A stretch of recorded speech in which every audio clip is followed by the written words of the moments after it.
Now here on the Daily Politics, we see our role as very much helping you through the scary forest that is the election campaign. But as well as listening out for political prospects going bump in the dark and uncosted policies hiding up trees, we're keeping a lookout for the smaller parties lurking in the electoral woods. Today we're shining our torches at the official monster Raving Looney Party. Formed in 1982 by Screaming Lord Sutch and current leader Howling Lord Hope, they urge people to vote for insanity. They want to make all MPs wear the slogans of any companies that they do work for, just like Formula One drivers and snooker players, and introduce a 30-day cooling-off period for general elections, so you can get your vote back if you aren't happy. They have fiscal plans too, such as introducing a 99p coin to save on change, and complicating the UK tax system so it'll be too hard for corporations to find the loopholes. They also promise musicians free transport on trams and buses as a thank you for bringing joy into people's lives. And Looney Party leader Howling Lord Hope is with me now. Welcome back on the Daily Politics. You say that your 2017 Maniac Festo is soft in the centre, not quite right, or is it Looney left? Which one would you say? Al dente. What does that mean? Soft in the middle. Soft in the middle. We don't want a hard one or a soft one. We want al dente one. Soft in the... You must be very proud that it's not in any way fully costed. Well, to be quite honest with you, the monster Raving Looney Party has a very good idea of what should happen with Brexit. If and when we come out, we then declare ourselves the offshore tax haven. We are the biggest island that Europe's got. Jersey, Guernsey and the Isle of Man become our satellite islands. We then tell the gnomes of Zurich to go and sling their hook in the nearest fish pond.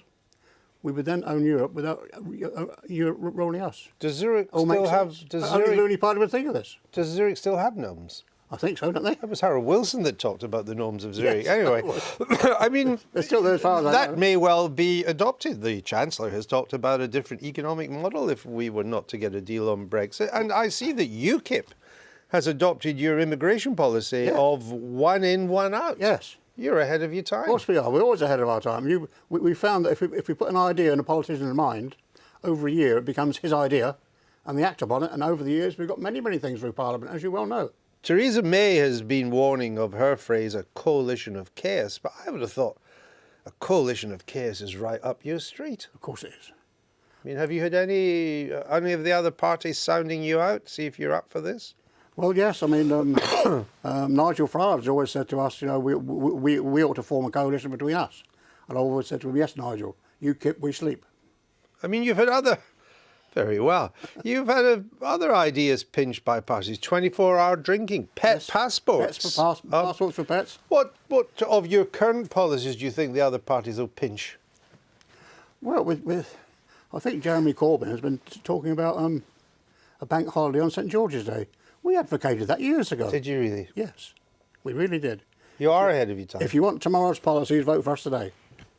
Sorry, if you want yesterday's policies, vote for us today. Now you've on never, June the 8th, I mean. You've never had a candidate retain their deposit. Never ever. But if you did, I mean, you'd have to consider your position, would you not? Of course I would, yes. I mean, you couldn't really survive as leader if you were to. No. We've always said if anybody ever retains their deposit, they're getting too many votes and not being loony enough.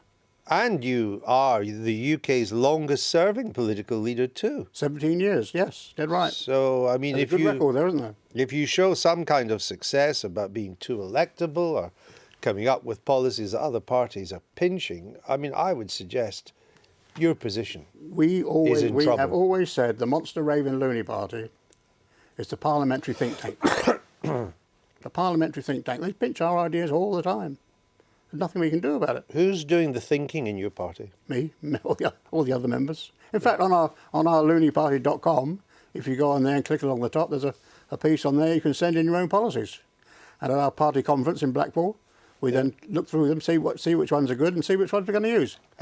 Anybody's policies we can use. Have you dropped what was your solution to global warming, which was to put the air conditioning units on the outside of buildings? No, we haven't dropped that at all. That's still central. I'm glad you remember that. Well done.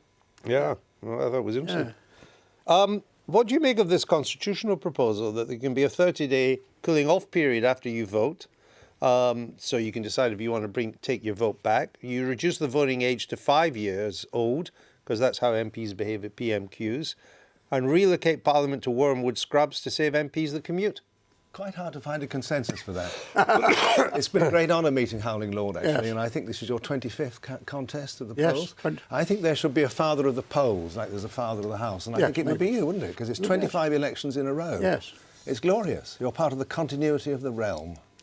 Wow, you never thought you'd hear that, did you? No. I'm a constitutional expert. No, no. Well said, sir. So well you are. said. Well, thank you. Thank you for being with us today. Thank you. Thank you very much. You didn't frankly have the balls to put country before party.